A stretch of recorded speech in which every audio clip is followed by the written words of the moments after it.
Welcome to the Backroads Bill podcast. I'm Ben, and today we are taking a bit of a break from our traditional Backroads content to talk about something that was very near and dear to Bill's heart, which is school board trustees. Of course, Bill himself, a trustee here within your North School District School Board.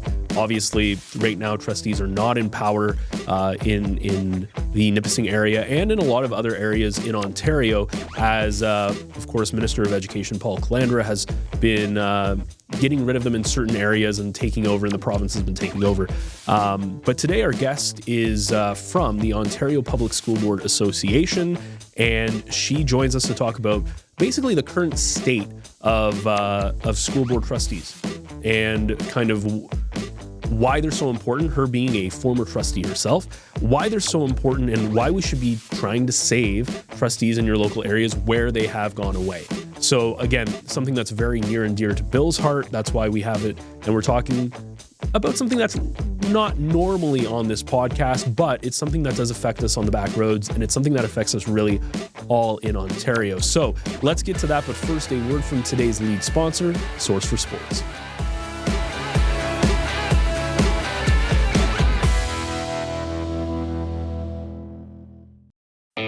It's almost that time of year. Early mornings at the rink, fresh notebooks and backpacks, and a community gearing up for another great season of varsity sports.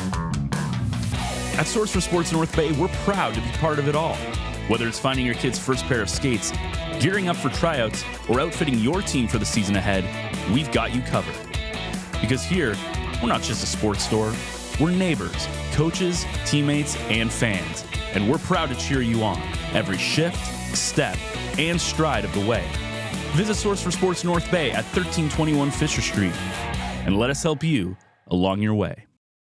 So today on the show, we are pleased to bring in from the Ontario Public School Board Association, Stephanie Donaldson. I didn't even ask if that's how you pronounce her name. I'm just going based off of what I think. Stephanie, welcome into the Backroads Bill podcast. Thank you. It's an easy, of all the names I've had to pronounce, it's on the easier. Well, Ben, this is not an easy topic to talk about. But Stephanie, from her bio, she's held senior positions in the government in different ministries. She is the executive director of the Ontario Public School Board Association, and she was a trustee for the Toronto District School Board. So I think she's probably one of the few people who can really talk about what we're going to talk about today on the Backroads Bill podcast. But we want to start off, Stephanie, because for the viewers and listeners, we have to know what the Ontario Public School Board Association is. And more importantly, we need to know what trustees do. And of course, maybe we'll get into what they shouldn't do. Okay, Bill. So yeah, the Ontario Public School Boards Association, and I apologize for my voice. I'm a little under the weather, so it's a little husky, not my normal mellifluous sounding. There's a voice. new word to put on the list, mellifluous. Wait, how did you say that? Mellifluous. I think it means sweet sounding. Oh, okay. That's Yeah, I just gave myself a backhanded compliment. So the Ontario Public School Boards Association represents 31 of the English public school boards in the province of Ontario, and we also represent school authorities and treatment centres as well, 10 of those. We comprise about 70% of the overall student population. It's important to note, too, that there are 4 systems in Ontario. There's the English public, which we represent, English Catholic, French Public, and French Catholic. So there's 72 boards overall, and as I said, we represent the 31. We do, I like to call it 3 things: lobbying, learning, labor. So we are the central employer bargaining agent for the provincial level bargaining with teachers and education workers. We also do and have a history of doing a lot of advocacy on provincial policy. And we also host and run a lot of learning for trustees and senior leaders in school boards. Throughout the year, we have our flagship conference, the Public Education Symposium, which Bill was at in January, and then we run various other learning opportunities for those folks throughout the year. So that's what we do. And what do trustees do? Because people need that. There's that whole myth about where we actually have an election coming up this fall. I think it's October the 26th, and for municipalities and school boards. So what do trustees do with regards to the public education system in particular? So I think I'll start by telling you my own personal story too, Bill, because as you highlighted, I did work in the Ontario Public Service for many years, and one of my last jobs in there was with the Ministry of Education, and I also had two very young kids at the time too. So I had a very different perspective of what public education was and how it worked on the ground when I was working there. And my eyes really were truly open. Once I left government, I became the school council chair at my kids' school, and I got involved in the local school community, and then I ended up becoming involved in the city school community and running for trustee. And it is vastly different experience when you are on the ground in a local public school in the school system versus when you are at Queen's Park having a look at what's going on there. So I learned the importance of local politics, and now that I'm at OPSPA, it's really a whole different perspective too, because I see and I understand a lot more about what the local flavor is in every part of this province and how local school boards are meeting that. So the role of trustee is elected in each community, and you serve on the board of the school board, making the decisions about budget, policy, strategic direction. But what's unique about the role of trustee is that you are also serving your community. You are a community leader elected by your neighbours, essentially. And so you provide a real leadership role in that respect as well. When I became a trustee, that was honestly one of the most surprising elements. To me, I really did think going in that it was really just more board work. I didn't have a full understanding of the level of community work and the level of community engagement and the truly high expectations that both parents and folks in the community have, because school boards also run their public spaces, right? And the school buildings are really important community assets. And so everyone in the community has a stake in the school board and how the school board is run. So it is not just parents, it's everyone in the community that you're dealing with. So I hope that provides a general overview of the role. I mean, you're a trustee yourself, so I'm sure you have some thoughts too, Bill. Yeah, full disclosure, I am a trustee for the Near North District School Board, which is under supervision at the moment, but the listeners and viewers should know that we still remain as trustees, and in fact, I remain as an ops with the northern chair of the northern region. And so this leads us into, for now, we would say trustees are now under attack. And I'm going to ask you a little bit of what's happened, the history, because we started out, a couple of years back or so with Bill 98, and then under Minister Calandra, Bill 33 came along, which in essence gave him all the power to be the decision maker, and this is why we're almost into the double digits of takeovers on school boards. But tell us a little bit of the history and the climate that, from your perception, and you've been this all the way along, how we are to this day, and then we'll later talk about where we are now. So, I think I'll start during the pandemic because, I was elected 2018 to 2022.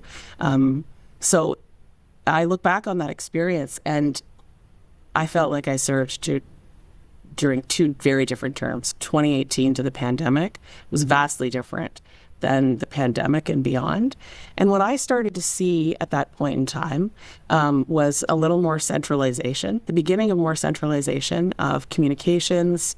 The minister at the time started communicating directly with parents, which was new and different. We had never seen that before.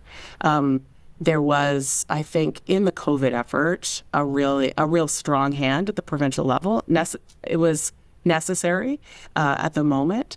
And so I think that sort of changed the tide a little bit in local schools. We started to see things becoming more central and more provincially focused. Then fast forward to post-2022, we're all still recovering from the pandemic. And the Minister of Education at the time, Stephen Lecce, he introduced Bill 98, which was the Supporting Students in Our Schools Act, I believe it was called. And it changed a few things. It put some additional rules in for trustees, which OPSPA helped implement. OPSPA, us, the Ontario Public School Boards Association, helped implement within school boards. It also put in an element for the ministry to assist school boards if they deemed that they needed help in the form of a support person, it's called in the legislation. And then it also gave the minister additional authority for land use. So the minister could now direct the disposition of surplus property in school boards. So that was Bill 98. Then as we were implementing that, and it took about a year and a half to implement, then Minister Paul Calandra was given the role of Minister of Education, and shortly thereafter, the ministry introduced Bill 33. And Bill 33 provides really, really strong authority for the minister, any Minister of Education, to supervise a board for virtually any matter in the public interest. So the threshold for a supervision has changed dramatically. Previously, it was more specifically related to financial issues, and now it's quite sweeping. That piece of legislation also provided that school boards, the school resource officer is what they call it. It's, a lot of people know it as police in schools. A handful of boards in Ontario had ceased their school resource officer program. And so this piece of legislation requires that if a police service wishes to work within a school board, then the school board must work with them. That was one piece. And then the other element that this piece of legislation, Bill 33, has is that school boards are no longer allowed to name their own schools, that the school naming, each school in the province requires approval by the Minister of Education.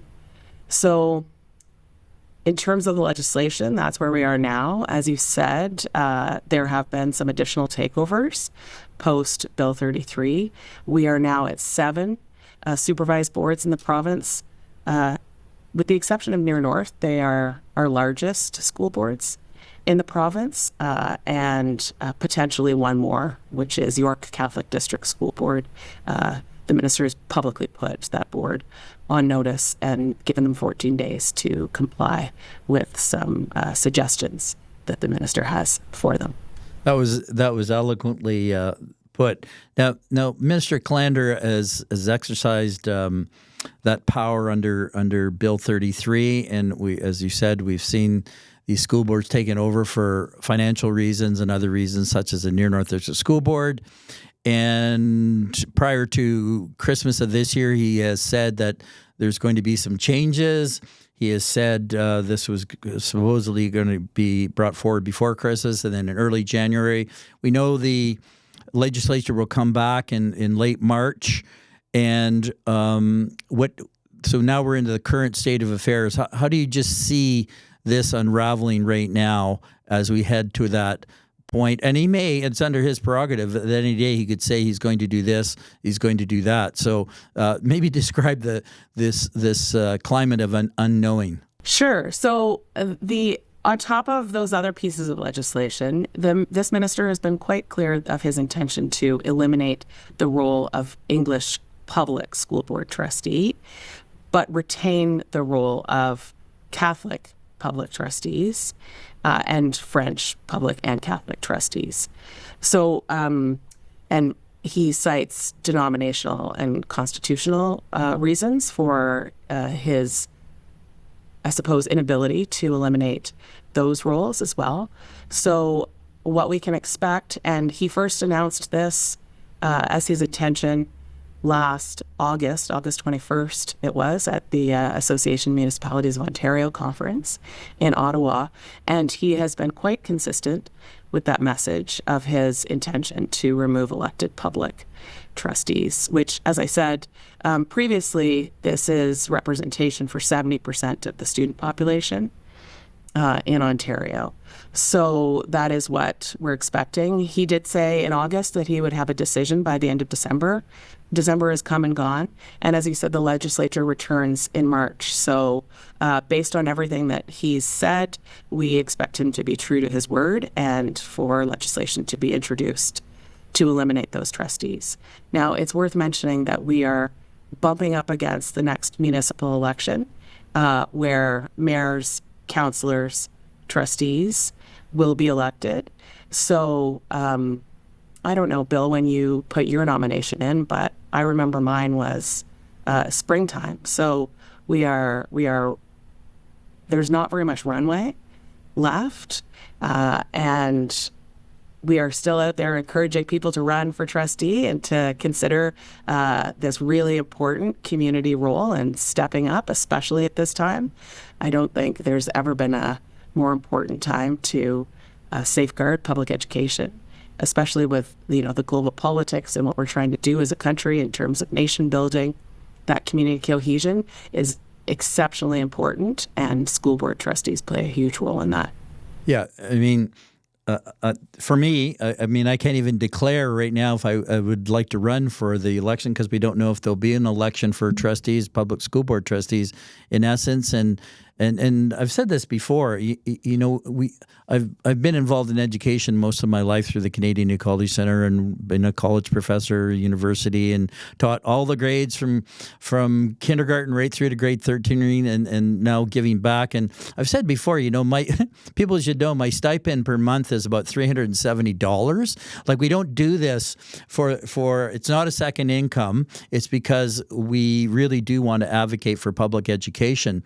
And so right now, crystal balling, and I said, you described the climate. What has to be done right now as we await whatever Minister Calandra might do? Do you think there's going to be a concentrated effort? I myself have started a petition, and there are others circulating in the province, and some of the federations have come out with stances.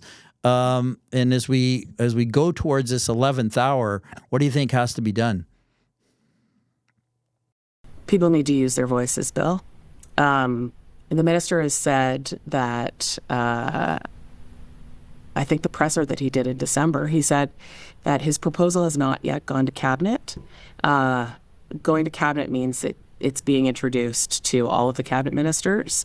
It needs to go through that process before a bill would be introduced in the legislature.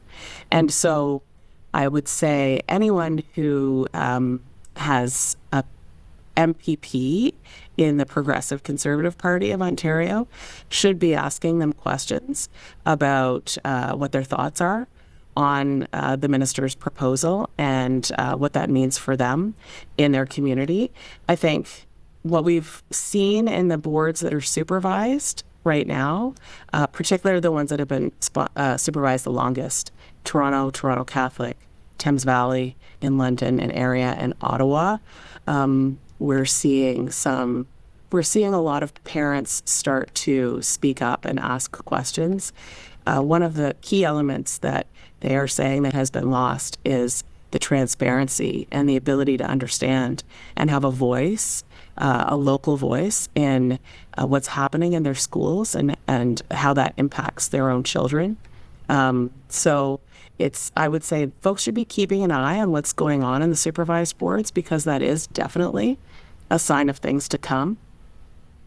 And also asking questions and holding those who are elected accountable, as everyone should in every healthy democracy, everywhere too, including the trustees that still remain in the unsupervised boards in Ontario. Yes, it has to be a concentrated effort on all fronts, and the public needs to know if there's going to be, I always call it pushback. Ben, I know you're itching to ask a question. Yeah, what I find, so full disclosure, my mom was also a trustee. I think she was the longest current serving trustee. We had her on Louise? Yeah, that's my mom. Oh, That's great. there you go. Do you know her well or Small world. small Yeah, world? it is a small world. Yeah. Okay, so anyways, so that's just full disclosure there. Yeah. So I know a little bit about it. I'm not a political I don't care about politics personally. I see it everywhere though. But the one thing that blows my mind about this is that unfortunately North Bay has had a lot of issues and political controversies over the last year. The school board also having with the Parry Sound stuff, which is very unfortunate. But what I find that I'm surprised that there's not more public outrage about what's happening with the trustees. So if you took, let's say with all the stuff that happened with city council and the mayor, let's say that Doug Ford came in and he's like, we're going to get rid of the councillors, we're going to get rid of the mayor, and we're going to put in our own person, right? That's basically what's happening with the trustees. You're taking away these elected officials and the people who are essentially the voice of the community, and you're putting your own person in there. And the fact that there's not more outrage or questioning of that, I find is very interesting. Because I think if people took away council and the mayor, and then I think there'd be a lot of outrage, wouldn't there? I'll let Stephanie answer, but in Ontario's history, that's only municipally, it's only happened twice, and most recently was the municipality of Matheson near Timmins, where that takeover, and another one just west of Kapuskasing, where they didn't take it over, they stepped in and helped with money. Anyway, Stephanie, that question about public outrage. I think it's an interesting time globally, politically, the media landscape. I think if you look at any poll or talk to anybody that you know, they've probably never been more overwhelmed with more critical issues in their lifetime. And we have Donald Trump tweeting out things every day like, China's going to stop letting us play hockey. Like this is the world that we're living in right now. And so when folks come in and say, I have a fix, I have an easy fix that's going to solve all the problems, there's a big appetite for that. So I do think that that's part of it. And Ben, give me another half an hour. I'm going to convince you to care about politics, honestly, because politics affects everyone's yes. life. I do care when I have to vote. When I vote, I make sure I do my due diligence.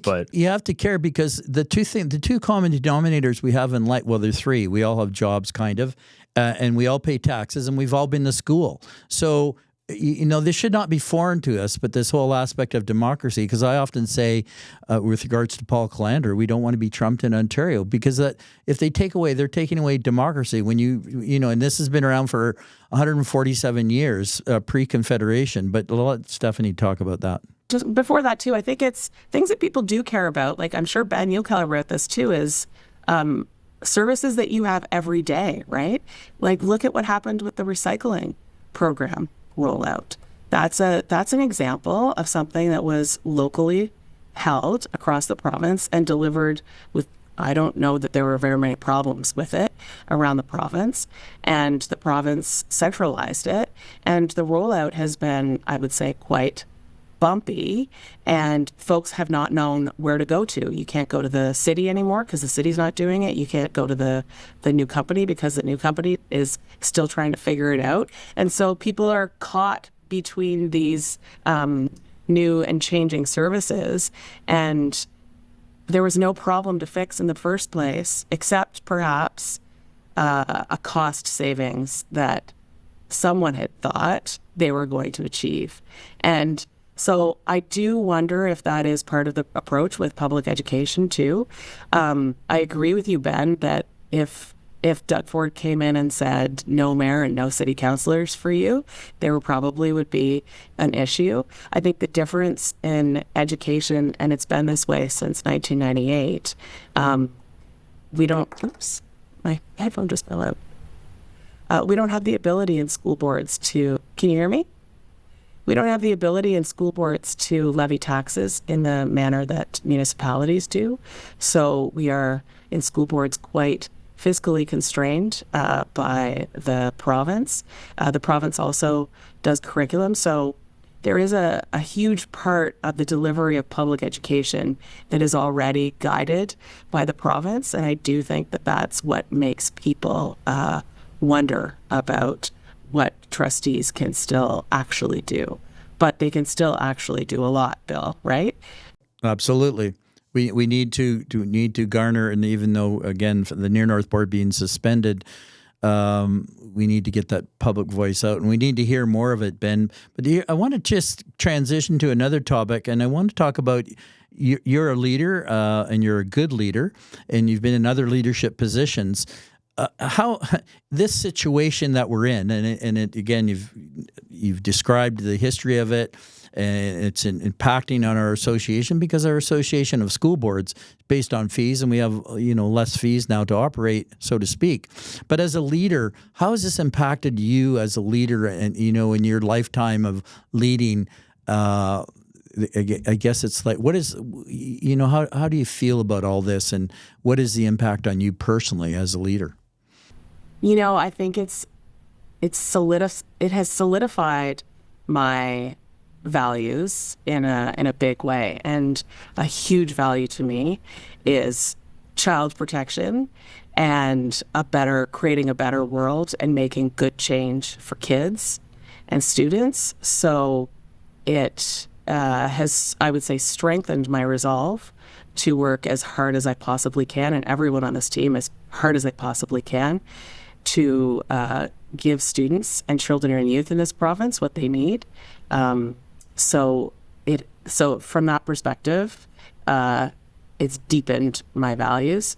From a leadership perspective, I think, we talk about people not kind of raising an outcry, but I think there is a lot of information. So we've had to be quite patient and relentless about getting the message out, helping people understand what is at stake, helping connect it to the student experience in every part of this province, continue to talk about what's important and what we feel as are the deeply held values that all Canadians have, which is strong public education, strong public health care, and what it takes to continue that and to preserve it. And I think helping these huge networks of allies that we have stay focused and united on the goal, which is what students need, has also, it's always a challenge, but it is work really worth doing when we value it that much and we care about the future of this province so much too. Speaking of challenges, we just recently released a Backroads Bill podcast where I interviewed two women mayors in Northern Ontario who started the Association of Women in Northern Ontario Politics, Mayor of Timmins and Mayor of Horn-Payne. But just going back, and we could have a whole other podcast, and maybe we will, about this, about that whole transition in leadership positions, even from an OPSA perspective, because I know your predecessors were all male, but coming into that, does that factor in in your world of getting things done? It shouldn't, but we know it does. Yeah, I mean, first of all, two great people. That's awesome podcast. Love it. I was on a panel with Michelle. Huge respect for her work in Timmins. What was the question again? Sorry. Yeah, but how challenging it might be, about transitioning into your position at OPSPA, having predecessors as former predecessors. In fact, just going back to the mayor in Timmins, she sent me an email just yesterday about, I had actually, after the podcast, there'd be another incident in the media up there where she was challenged by Robert Rules of Order kind of thing, but she was right, and I actually quoted it. I'm not big on that, but I've learned a lot, and she just took the time to thank me a lot about that particular thing, because she was called out and shouldn't have been, and I thought, that's an old boys kind of thing, trying to just, needle you or something like that, and I wouldn't want to get into stories, but just your transition is into a really important position, because you are in an important position. If I had a nickel, honestly, for every one of those times. Anyways, I've spent a lot of my career. I spent in labor. So I was often the only woman and the youngest. I mean, I'm not as young now, but so in this role in particular, and when I was a trustee, I decided to unabashedly fulfill and embody the role that I'm in a feminist way that was authentic to me, centering caring and openness and transparency and nurturing and teamwork. And so those values continue to be extremely important to me. And I feel not only an obligation for myself to do it now, but the other young female leaders behind me too, to show them that it can be done and we can create the environments and the spaces that everyone is welcome to, and that inclusion is really at the forefront of it, because you get better results, you get better outcomes. Talking to people you disagree with is better for everyone because it helps. We're always co-creating everything, right? You know this, Bill. And so you need to value all voices. You need to plan for that type of diversity so you can have that creative tension constantly to constantly be building something better together. Yeah, absolutely. Absolutely. I think as we start to wrap up here, I think I want to encourage the listeners and viewers to get out there and get in, at least in tune what's going on with trustees in the province and what may be coming down the pipe, and to really use their voice if they think that democracy is under attack here in Ontario. And I know Stephanie is a good leader from firsthand experience, and we want you to continue to do so. And it's been a real pleasure to have you on the Backroads Bill podcast today. Oh, my pleasure too. I always love talking to you, Bill. You provide such vision for where we need to go in this province constantly and fearlessly, and your voice is really important. So thank you so much for having me, and it's always great to talk to you. And it was great to meet Ben. Oh, thank you as well. Thank you. Yeah.